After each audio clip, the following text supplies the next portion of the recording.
చంద్రశేఖర్ గారికి, మీదకి వచ్చిన పెద్దలందరికీ కూడా నా ఉదయపూర్వక నమస్కారాలు.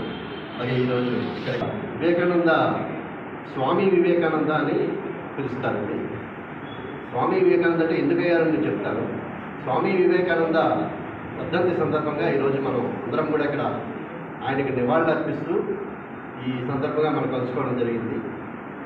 సో ఆయన అసలు పేరు నరేంద్రుడు అండి. ఆయన రామకృష్ణ పరమహంస గురువు గారు.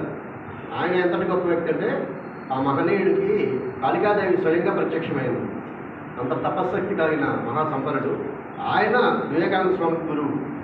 సో ఆయన దగ్గర శిష్యకం చేసిన తర్వాత ఈయన అమెరికా వెళ్ళి అక్కడ మన తెలుగు జాతి గర్వపడేలా, తెలుగు జాతి సమస్తం గర్వపడేలా అక్కడ స్పీచెస్ ఇస్తూ ప్రజల్ని చైతన్యవంతులు చేశారు.